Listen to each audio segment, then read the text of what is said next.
मानवी जीवन कसं जगावं हे शिकवणारं शास्त्र भगवद्गीता आहे.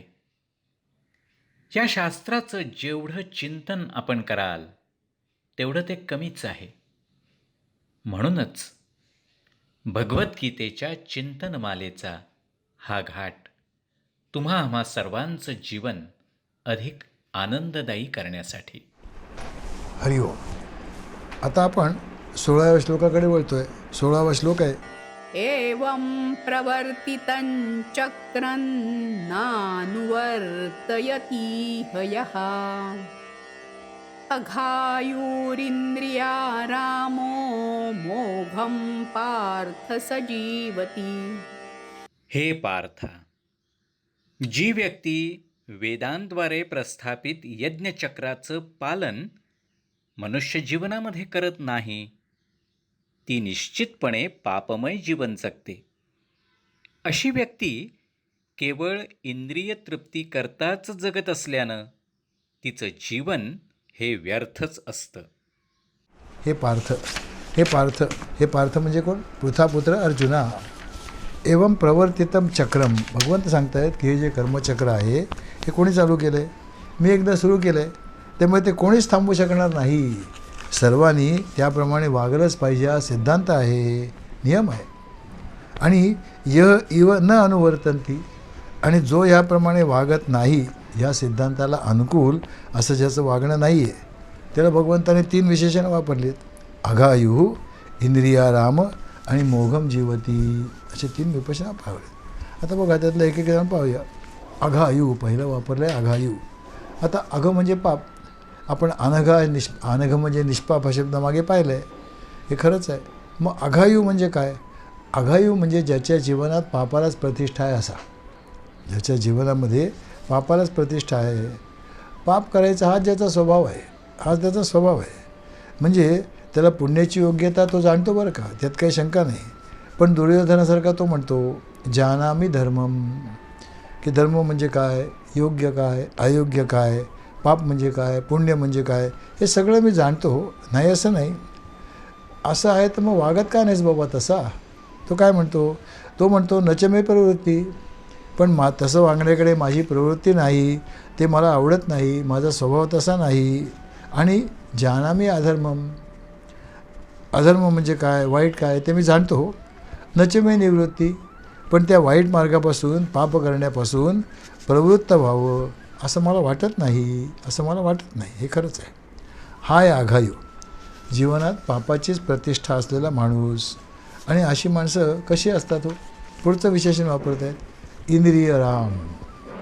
आता बघा, काही माणसं असतात आत्माराम, काही असतात विलासीराम, आणि तसे इंद्रियराम म्हणजेच काय, इंद्रियांची भोग पुरवणं हेच जीवन मांडणारी माणसं. हे खरंच आहे. अशी माणसं त्या भोगासाठी काहीही करायला तयार होतात हो, हे खरंच आहे. आणि म्हणून मग असा माणूस जो असतो ना, तो खरा म्हणजे पशुपेक्षासुद्धा नीच आहे. कारण काय बघा, पशु निदान नवीन पाप तरी निर्माण करत नाही हो. त्याची जी काही पूर्वीची पापं होती ती भोगण्यासाठी त्याला हे पशुचं जीवन प्राप्त झालं आहे. त्यामुळे तो काय करतो, ती पापं ह्या जन्मात भोगतो आणि पुन्हा उन्नत जीवनाकडे जाऊ शकतो. पण इंद्रिय राम माणूस काय करतो, नवीन नवीन पापं रोज निर्माण करत असतो. आणि मंडळी एक गोष्ट सत्य आहे, if material prosperity is not supported by spirituality किंवा spiritual stability, it leads to perversion. हे खरंच आहे. भौतिक प्रगतीबरोबर जर आध्यात्मिक शांतीचा, आंतरिक शांतीचा अभाव असेल तर माणूस विकृत मनोवृत्तीचा होतो. बघा, आपण मागे पाश्चात्य समाजाची चांगली बाजू पाहिली होती, पण पाश्चात्य समाजाची ही एक वाईट बाजू पण आहे बरं का. खूप वाईट बाजू आहे. कुठली आहे? भौतिक प्रगती खूप आहे, सगळी सुखाची साधनं उपलब्ध आहेत, पण आध्यात्मिक पाया भक्कम नाही आहे. आध्यात्मिक पाया भक्कम नाही आहे, त्यामुळे ते विचित्र लोक वागतात हो. किती विचित्र गोष्टी त्यांच्या समाजामध्ये घडत असतात. कुमारी माता काय, पुरुषाचं पुरुषाशी लग्न काय, स्त्रीचं स्त्रीशी लग्न काय, आणि काय काय सांगावं तेवढं थोडं आहे. हे खरं आहे. असं ते वागत असतात. आणि एक श्लोक आहे हो असा. काय श्लोक म्हणतो? आहार निद्रा भय मैथुनम च सामान्य येतात पशुभिही नराणाम. बघा, केवळ खाणं, झोपणं, स्वतःचं रक्षण करणं आणि पुढची पिढी निर्माण करणं हे तर पशुसुद्धा करतात की त्यात विशेष काय आहे? त्यासाठी माणूस होण्याची गरज काय आहे? काहीच नाही. मग हे कर्म कशासाठी पाठीमागे लावून घ्यायचं? कारण बघा, माणसाला भगवंतानी सत्सद विवेक बुद्धी दिलेली आहे. ती कशासाठी दिली आहे? ती अशासाठी दिली आहे की कर्माचाच मार्ग अवलंबून आम्ही आमचा उद्धार करू शकतो.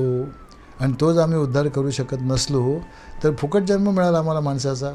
माणूस असून आम्ही काय केलं? माणूस असून सुद्धा मोघम पार्थस जीवती, हे माणसाचं जीवन व्यर्थ आहे हो, असं ते म्हणत आहेत. माणूस म्हणून जन्माला आलो ना तर याची देही याची डोळा भगवंताची प्राप्ती करून घेणं हे जीवनाचं खरं कर्तव्य आहे हो. हेच तर कर्तव्य आहे. तुम्ही म्हणाल का हे नका सांगू, हे फार अवघड आहे, याच्यापेक्षा सोपं काहीतरी सांगा. सोपं सांगतो. आपल्या हृदयाची प्रसन्नता सर्व काळी, सर्व परिस्थितीमध्ये, सर्व प्रसंगामध्ये कोणत्याही कारणाशिवाय टिकून राहू शकते, ही आहे भगवंताची प्राप्ती. दुसरं काय? हे सोपं आहे की नाही? मंडळी, ऐकायला सोपं वाटतं, हे फार कठीण आहे बरं का. सोपं नक्कीच नाही आहे. असो, एवं प्रवर्तितम चक्रम. मग हा जो यज्ञभावनेने जीवन व्यतीत करण्याचा मार्ग आहे, हे प्रत्येकाला लागू आहे का हो? कोणीच याला अपवाद नाही आहे? यातून कोणाची सुटका नाही का? भगवंत सांगतायत की याला एक अपवाद जरूर आहे. पुढचा श्लोक आहे बघा, 17वा. काय म्हणतात 17व्या श्लोकात? यस्त्वात्मरतिरेव स्यादात्मतृप्तश्च मानवः आत्मन्येव च संतुष्टस्तस्य कार्यं न विद्यते.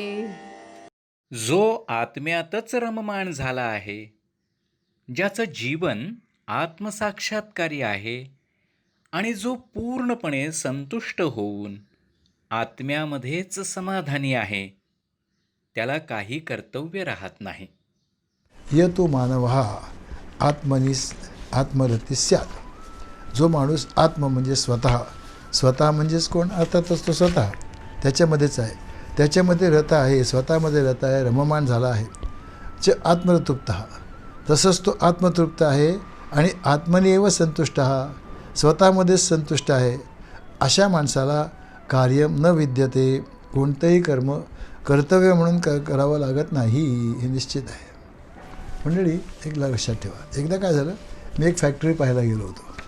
त्या फॅक्टरीच्या बाहेरच एक मोठा बोर्ड होता, खूप मोठा बोर्ड. त्याच्यात दिलेलं होतं की फॅक्टरीचं वर्किंग टाईम 9 ते संध्याकाळी 5 आहे. प्रत्येक कामगाराने वेळेपूर्वी 10 मिनिटे इथे पोचलं पाहिजे. नंतर त्याने स्वतःचा पोशाख बदलून असा पोशाख घातला पाहिजे. अशी कर्म त्याने दिवसभर केली पाहिजेत. कर्म करताना अशी काळजी घ्यावी वगैरे वगैरे. आता हे सगळं कोणासाठी लिहिलं होतं हो? ज्याला तिथे काम करायचं आहे त्यांच्यासाठी ना. जो तिथे कामच करत नाही, माझ्यासारखी बाहेरची व्यक्ती आहे, त्याला काही हे सगळं लागू नाही आहे. नक्कीच हे खरंच आहे.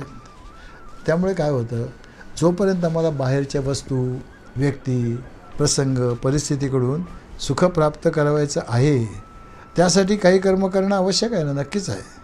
आणि मग काय होतं, कर्म करायचं असेल तर कर्माचे सगळे नियमसुद्धा स्वीकारावेच लागतात. हे अगदी सत्य आहे. पण जो माणूस सुखासाठी कोणत्याही वस्तूवर, व्यक्तीवर अवलंबूनच नाही आहे, असा जर कोणी असेल तर काय होईल, त्याला हे नियम लागू होणार नाही. ते नक्कीच आहे ना. आणि त्याच्यासाठी तो कर्म करणारच नाही ना. हे तितकंच खरं आहे. समजा आपण कुठलीच गाडी चालवत नसलो तर आपल्याला ट्रॅफिकचे नियम लागू होतात का हो? नाही. मग भगवंत तेच तर तत्व या श्लोकाद्वारे सांगतायत बघा ना. दुसरं काय सांगतायत? असा माणूस कोण असेल की ज्याला कर्माची बंधनं, कर्माचे विधिनिषेध लागू होत नाहीत? भगवंतांनी 3 गोष्टी सांगितल्या श्लोकात. 3 प्रकारची माणसं अशी असू शकतात. पद्धती 3 आहेत: आत्मरती, आत्मतृप्त आणि आत्मसंतुष्ट. अशी जी माणसं असतील त्यांना कर्माचे विधिनिषेध लागू नाहीत. आत्मशब्द तिन्हीमध्ये कॉमन आहे. म्हणजेच काय, आता बघायला पाहिजे अर्थ. रती, तृप्ती आणि संतुष्टीचा. रती म्हणजे जे सुख दुसऱ्या व्यक्तीपासून मिळतं, ते दुसऱ्या व्यक्तीपासून मिळतं. त्यासाठी काय असतं, दुसऱ्या व्यक्तीची आवश्यकता असते. असं सुख म्हणजे रती सुख. म्हणजे बघा, नवरा बायको, आई मुलं, बहीण भाऊ, मग जिथे आपण एकमेकांवर सुखासाठी अवलंबून असतो ते सुख. आता एक तर निश्चित आहे की कोणत्याही 2 माणसांची संगत अखंडता असू शकत नाही. अगदी सत्य आहे, त्यात काही शंकाच नाही आहे.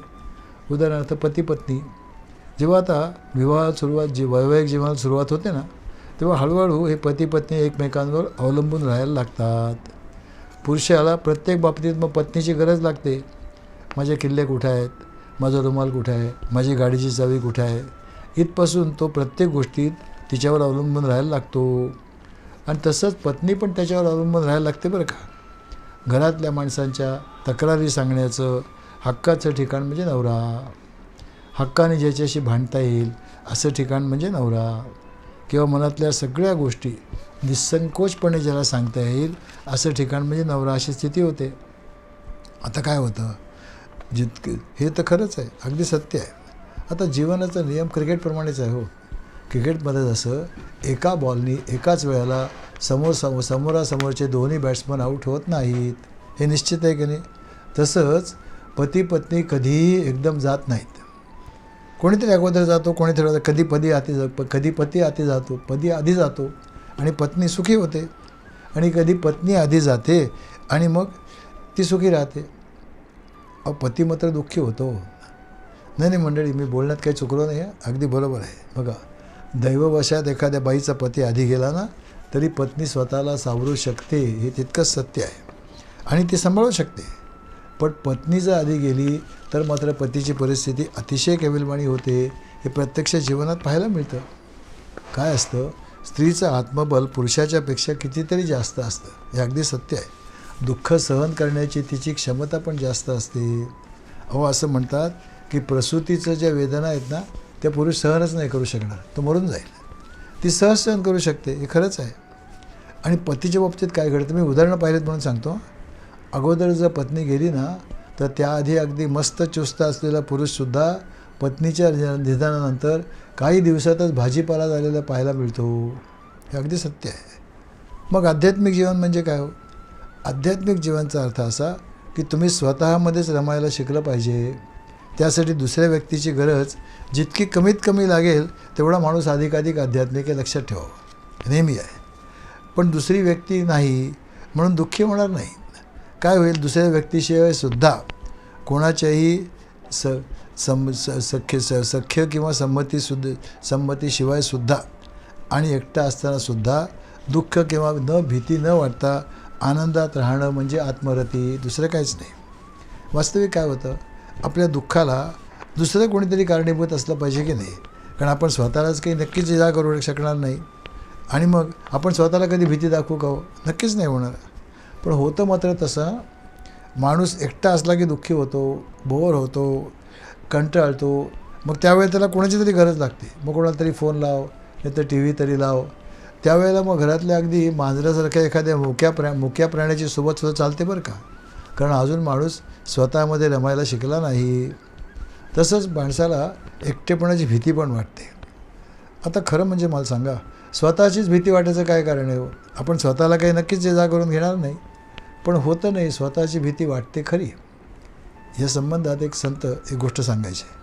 ते म्हणायचे की समजा आजूबाजूला मैल 2 मैलात एकही घर नाही, दाट जंगल आहे चांगलं, परत त्या जंगलात पशुपक्षी पण कोणी नाहीत, आणि त्या जंगलाच्या मध्यभागी चांगलं 15-16 खोल्यांचं मोठं घर आहे. कोणी राहत नाही त्या घरात. एखाद्याला विचारलं का हो त्या घरात राहायला जाता का, छानपैकी साधना होईल, कारण तिथे कोणी नाही आहे. नको बाबा, एकटं तिथे राहायला जायला नको. का बरं? कारण एकटं राहायला भीती वाटते. मग काय वाटायला लागतं, ज्या अर्थी त्या घरात कोणी राहत नाही त्या अर्थी बहुतेक ते भुताटकी असावी. असं नाही वाटत हो की तिथे देवाचं वास्तव्य असावं, भुताटकी असावे असंच वाटतं. का बरं? कारण मनाची भीती, दुसरं काय आलं. आणि आपल्याला आता मंडळी एक तर स्पष्ट आहे, तुम्हाला मला काही जंगलात राहायला जायचं नाही नक्कीच. अहो, म्हणून तर वानप्रस्थ आश्रम सांगितलं आहे ना. वानप्रस्थ आश्रम म्हणजे काय, एका ठराविक वयानंतर एकमेकांपासून कमीत कमी सेवा घ्यायची, कमीत कमी. आणि काय करायचं, स्वतःची कामं शक्यतो स्वतः करायची आणि हळूहळू स्वतःमध्ये रमायला शिकायचं, प्रयत्न करायचा. निदान दिवसातून काही वेळ तरी स्वतःमध्ये रमलं पाहिजे. मग तेवढ्या वेळ काय करायचं, शास्त्राचं काही वाचन करायचं, काही नामस्मरण करायचं, काही मानसपूजा करायची, अशी सुरुवात करायची, करता येतं. मग काय होतं, हळूहळू माणूस स्वतःमध्ये रमायला लागतो. आणि स्वतःमध्ये रमणं ह्याचंच काय होतं, आत्म्यामध्ये रमणं.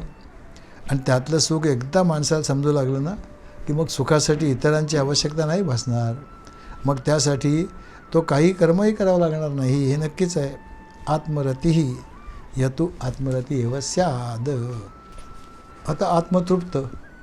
पुढे तृप्ती येते कशातून? वस्तूच्या माध्यमातून. वस्तूचा भोग प्राप्त झाला म्हणजे तृप्ती येते. पण सगळ्या वस्तूंच्या भोगामुळे तृप्ती येत नाही. एखाद्या माणसाला पैसा किती मिळाला ना तरी माणूस तृप्त होत नाही, आणखी हवा असं वाटतं. हे खरं आहे. मग तृप्ती कोणत्या वस्तूच्या भोगामुळे येते? अन्नाच्या भोगामुळे निश्चित येते. पोटभर खायला मिळालं की काय होतं की मग अगदी पूर्णपणे माणूस तृप्त झालो. आता खायचं नावसुद्धा नको असं वाटतं की नाही? थोड्या वेळ हरकत नाही, जरा वेळाने भूक लागते, पण त्यावेळी तरी असं वाटतं. मग आत्मतृप्त कोणाला म्हणता येईल? आत्मतृप्त ज्याला तृप्तीसाठी दुसऱ्या वस्तूची गरज लागत नाही. कसल्याही वस्तूची गरज नाही. मिळाली ठीक, नाही मिळाली ठीक आहे, काय हरकत नाही. जो स्वतःमध्येच रमला ना तो नेहमीच तृप्त असतो. आत्मतृप्त. आणि शेवटी येतं आत्मसंतुष्टी. आता तृप्ती आणि संतुष्टीमध्ये थोडा फरक आहे बरं का. तृप्तीमध्ये काय होतं? तृप्तीमध्ये भोगवस्तू जवळ असावी लागते आणि प्रत्यक्ष भोग करावा लागतो तरच तृप्ती होते. पण संतुष्टीमध्ये ती वस्तू माझ्या मालकीच्या एवढं असलं तरी बास होतं. केव्हा लागेल तेव्हा भोग करता येईल या कल्पनेने सुद्धा जो तृप्त होतो ना त्याला म्हणतात संतुष्टी. जसं बघा ना, समजा आपल्याकडे भरपूर पैसा आहे. आता आपण काय तो पैसा नोकरी उद्योग काही करायची गरज नाही आहे, पण आपण तो सगळा पैसा घरात ठेवतो का हो? नाही. मग काय करतो? तो बँकेत ठेवतो. म्हणजे पैसा तर आपल्याजवळ नाही आहे. कुठे आहे? बँकेत आहे. मग आपल्याजवळ काय आहे? आपल्याजवळ मग एक छोटंसं पुस्तक आहे, बँक बुक. त्याच्यामध्ये लिहिलं आहे की तुमच्या नावावर इतके इतके पैसे आहेत, जेव्हा लागतील तेव्हा काढता येतील. म्हणजे वस्तू जवळ नाही आहे पण मालकीची आहे ही जी भावना आहे ती. म्हणजे समजा इथे शहरामध्ये आम्ही एका खोलीत 6 माणसं राहतो, पण आमचं गावाला मोठं घर आहे. आता ही जी आहे ना, ही जी आहे ही संतुष्टी आहे, दुसरं काही नाही. आणि जो वस्तूच्या भोगाशिवाय किंवा वस्तू मालकीची आहे या भावनेशिवायसुद्धा संतुष्ट राहतो ना त्याला म्हणतात आत्मसंतुष्ट. आणि संतांचं जीवन असं असतं की नाही पहा ना, त्यांच्या स्वतःच्या मालकीच्या जगात काय असतं? काही नसतं. अंगावरचे कपडेसुद्धा त्यांना कोणीतरी दिलेले असतात. रात्रीचं जेवणसुद्धा कोण देणारे माहीत नसतं. एकसुद्धा पैसा त्यांच्या त्या नावावर बँकेत नसतो, किंवा बँक अकाउंटच नसतो. आणि तरी ते कायम प्रसन्न असतात, कायम आनंदी. का बरं? कारण ते आत्मरती, आत्मतृप्त आणि आत्मसंतुष्ट असतात. आणि मंडळी, जीवनाची हीच तर गंमत आहे हो. आपण आपल्या सुखासाठी, आनंदासाठी इतर वस्तू, व्यक्ती, पैसा, परिस्थिती यांच्यावर जेवढं अवलंबून राहायला लागतो ना तेवढं ते सुख हळूहळू दूर पळायला लागतं. आणि बघा, ज्यांना त्याची गरजच नाही आहे, जे त्यावर जराही अवलंबून नाहीत, असे जे संतांकडे माणसाची देख लागते हो. माणसांची ती पैशाचा ओघ वाहत राहतो. त्यांची सेवा करायला हजारो माणसं तयार होतात. त्यांच्या भोवताली सगळी तत्पर माणसं उभी असतात. आता या सर्वांना त्या संतांना त्यांची काही गरज आहे का हो? नाही हो. संतांना त्याची गरज नाही, पण आपल्याला त्यांच्या शब्दाची, त्यांच्या सहवासाची, त्यांच्या आशीर्वादाची गरज आहे, म्हणून आपण तिथे जातो. ते मात्र स्वतःमध्ये मस्त असतात. कोणी या, कोणी जा, कोणी द्या नाही तर कोणी देऊ नका. अशा माणसांना मग कर्तव्य कर्माचं कसलंही बंधन नाही, काही विधिनिषेध नाहीत. मग ते काही कर्म करीत नाहीत का? हातावर हात ठेवून स्वस्थ बसतात? नाही मंडळी, उलट ते सतत कार्यरत असतात, निश्चित असतात. कारण काय? ते स्वतंत्र आहेत. आम्ही जेव्हा कर्तव्य कर्म म्हणून एखादं कर्म करतो ना तेव्हा त्याचं ओझं वाटतं. जसं बघा ना, आपण संसारात जी कामं करतो किंवा जिथे नोकरी व्यवसाय करतो, जिथे सतत काम केल्यानंतर कर्तव्य कर्मच असतं ते, पण त्याचा बोजा वाटतो. पण आता तुम्ही सगळेजणं इथे बसून प्रवचन ऐकत असता. आता हे जे प्रवचन ऐकता यासाठी तुम्हाला कुणी काही दिलेलं नाही, काही निश्चितच नाही. हे ऐकायचं का नाही याचं पूर्ण स्वातंत्र्य तुम्हाला आहे, त्याचंही काही बंधन नाही आहे. बरं, तुमचेच पैसे आणि वेळ खर्च करून तुम्ही पाहत असता. का बरं? कारण इथे एक आनंद मिळतो. कसला आनंद आहे हा? हा मंडळी स्वातंत्र्याचा आनंद आहे बरं का. हा आनंद आहे स्वातंत्र्याचा आनंद. आणि तसंच संतांचं असतं. ते काय आहेत? ते स्वतःमध्ये आत्मरती आहेत, आत्मतृप्त आहेत, आत्मसंतुष्ट आहेत. आणि म्हणून मग कर्म करायचं की नाही हे ठरवायचं स्वातंत्र्य त्यांना जरूर आहे. ते सतत कार्यरत राहतात, नक्की राहतात. पण का बरं? बुडती हे जन पाहावे ना डोळा म्हणून. त्यांना कर्तव्य म्हणून नाही, किंवा आता उरलो उपकारापुरता असं म्हणतात म्हणून. हे खरंच आहे. आणि अशीच माणसं आपल्यापुढे योग्य असा आदर्श निर्माण करत असतात. हे अगदी खरं आहे. मग आता हे जे कर्मबंधन स्वातंत्र्य आहे हाच आहे जीवनमुक्तीचा आनंद हो. हे काय आहे त्यांच्यावर कर्माची किंवा कर्माची बंधनं लागू होत नाहीत. का लागू होत नाहीत ते भगवंत पुढच्या श्लोकात सांगतात बघा. पुढचा श्लोक आहे तो अर्थातच आपण पुढच्या प्रवचनात घेऊया. हरिओम.